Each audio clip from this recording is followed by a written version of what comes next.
थी। साल्व कुमार ने पीछे से आक्रमण किया और पितामह भीष्म ने उसे भी परास्त कर दिया।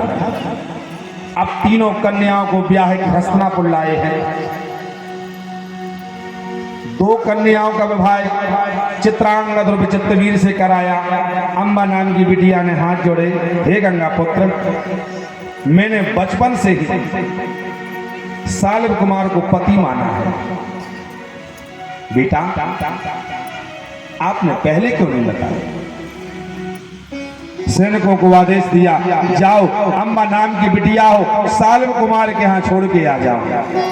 जो साल्व कुमार के यहाँ गए, साल्व कुमार ने मना कर दिया, हे राजकुमारी, हम आपको नहीं अपनाएंगे क्योंकि आप हमारी आंखों के सामने जीती गई वस्तु हो। अम्बा लौट के गंगा पुत्र के यहाँ आ गई। आज हस्तिनापुर की सभा लगी है।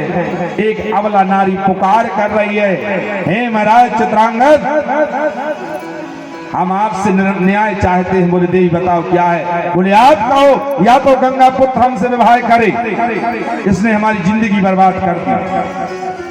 गंगा पुत्र भीष्म ने कहा, हे महाराज कुमार, मैं वचनबद्ध हूं, आजीवन ब्रह्मचर्य विवाह नहीं करेंगे।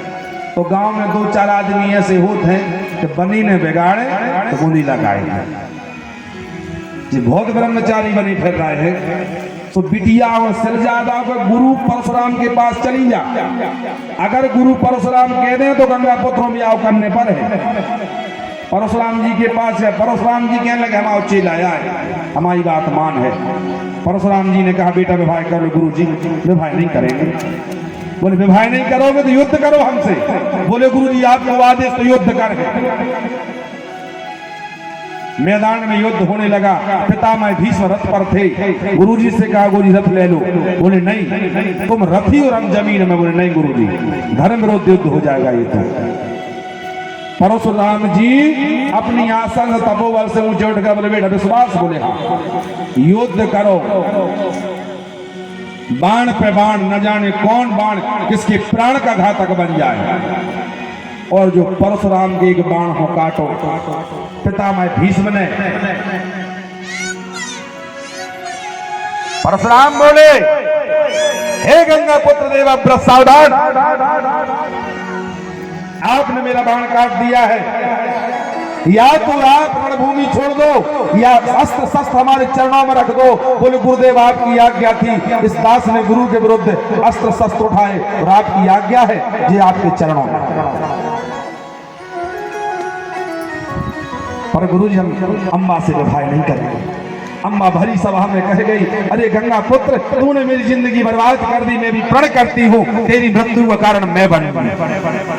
तो वही अम्बा दूसरे जन्म में कामपिंड देश के राजा द्रुपद नरेश की बेटी बेटा शिखंडी बना।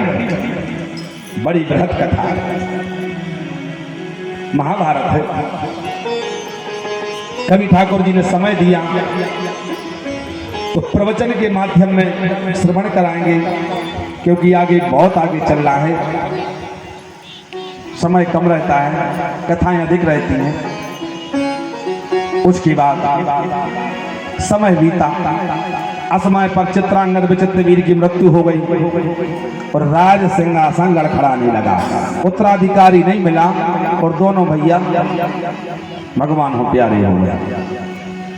भैया मौत तो आकाश सत्य है, जाना सबको है, बस तैयारी कर लेना प्यारे वहां की। क्योंकि मरे आदमी की हड्डी भी गवाह देते।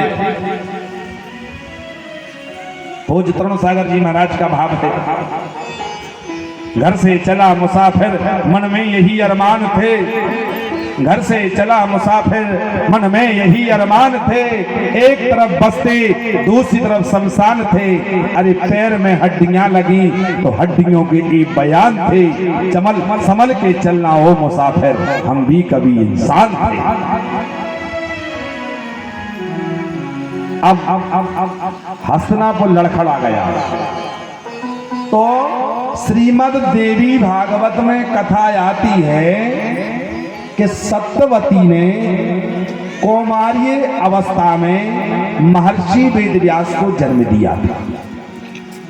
और कभी माँ अम्बा परम्बा जगदम्बा हर सिद्धि की कृपा हुई तो श्रीमद् देवी भागवत के माध्यम से व्यास जन्म की कथा श्रवण कराएंगे। व्यास बाबा को बुलवाया गया। सबसे पहले अम्बे को बाहर निकाला। अम्बे ने जैसे बाबा व्यास को देखा, शरीर आंखें बंद करनी, माँ बेटा होगा लेकिन दोनों आंखों से अंधा होगा। बोले बेटा क्या काम का, लेकिन बहुत बलंकारी होगा। अंबिके को निकाला।